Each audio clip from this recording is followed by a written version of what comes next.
Hello, everyone, and welcome to Goth Time True Crime. Just another YouTube channel that covers everything and anything true crime related. So, sit down, grab some snacks, maybe a drink, maybe some friends if you have any, or grandma if she's still alive, and relax and enjoy the video. Just about every country has dealt with a serial killer or serial killers. The US is prime to many killers, what with guns being so easy to access whether you buy one or not. In fact, according to a study conducted back in September of this year, about 4 in 10 US adults say they live in a household with a gun, including 32% who say they personally own one. According to another study, 22% of gun owners stored their guns in a safe or cabinet, 13% stored theirs on a gun rack, 6% in a locked gun case, and 5% in another locked location. Yet, even with these safety precautions, children / adults still somehow get access to these firearms, which has led to numerous public shootings, including schools, malls, and even churches. The problem has become so severe that schools in the US have even begun to do active shooter drills, where students and teachers lock the classroom doors, cover the small window on said door, and find a safe place to hide. Some schools will even have students push their desks in front of a door to act as a barricade. Now that I've somewhat set the mood for this video, I want you all to take a moment to think of a place where you've never heard any news of there being a serial killer. Now, for those that read the title, I'm sure that's the first place you thought of. For those who didn't, the place we are covering today is the lovely country of North Korea. North Korea, being nicknamed the Hermit Kingdom, and for good reason, is a place that, as I'm sure many of you know, wants to keep its act up of appearing as a wealthy and happy country, even praising themselves as being the best country, saying every other country is poor, and they will do just about anything to keep their image pristine and perfect, including preventing their own citizens from leaving. The DMZ, or Demilitarized Zone, is the border between North and South Korea. It is full of landmines, guards, electric fences, and, nowadays, security cameras. It is nearly impossible to escape, yet somehow many North Koreans have, to which I'd like to take a moment to honor their bravery and honor those who weren't so lucky to make it.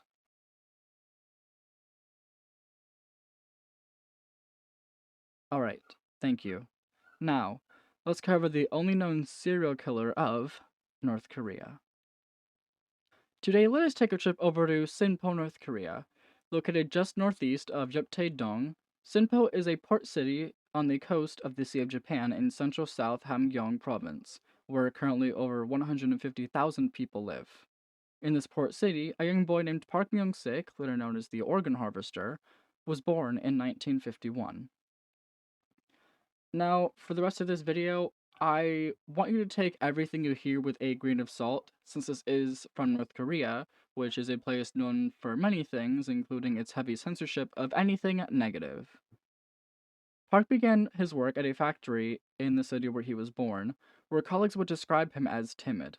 Park was, unfortunately, suffering from cirrhosis. Cirrhosis, or liver/hepatic cirrhosis, according to Wikipedia, is the impaired liver function caused by the formation of scar tissue known as fibrosis due to damage caused by liver disease.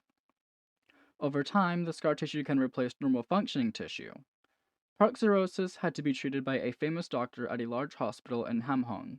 Unfortunately, though, this treatment had no effect. One day while at work, Park overheard a coworker say that a fortune teller could help with his cirrhosis, finding a cure for it.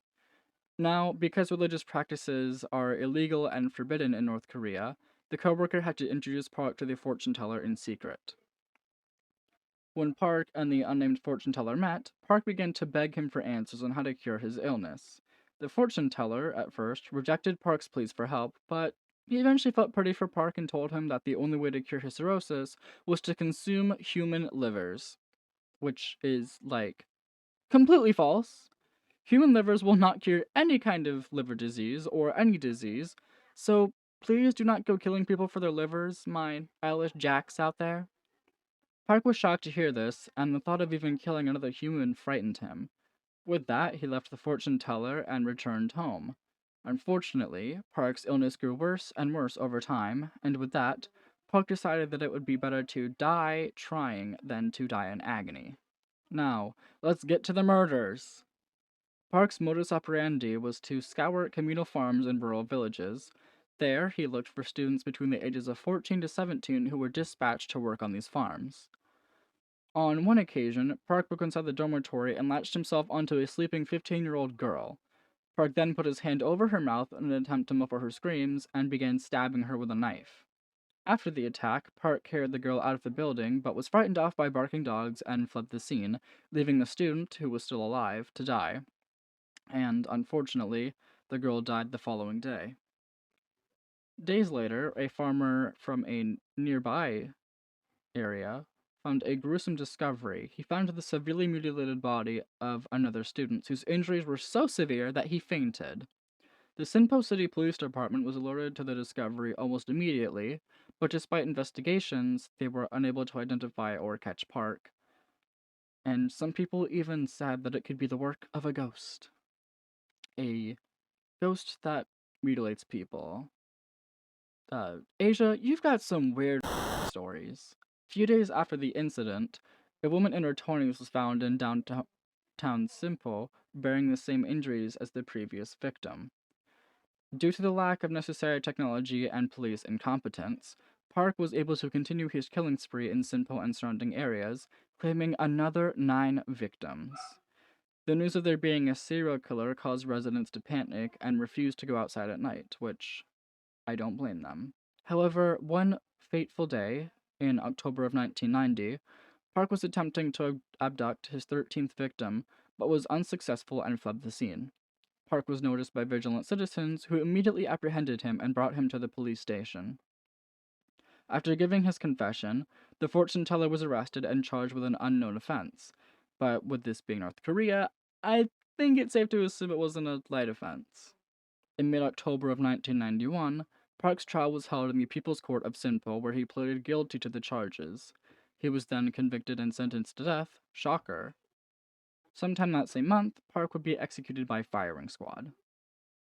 The fortune teller, who influenced Park and gave him advice that caused him to go on a murder spree, was punished and sentenced to 15 years in a penal colony, where he apparently spent in full.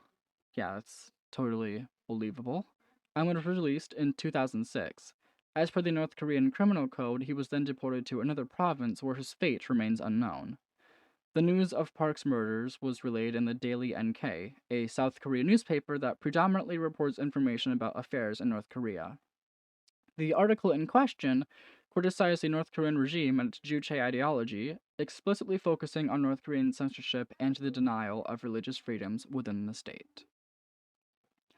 I hope you all enjoyed the video. I know I certainly didn't, what with having to reread the script about 69,000 times and having to deal with 2 annoying little dogs. But if you found joy and entertainment in this, I don't know what to think of you. Stay away from me, please. I joke, of course. And I hope you all have a good night, good morning, or whatever time it is there.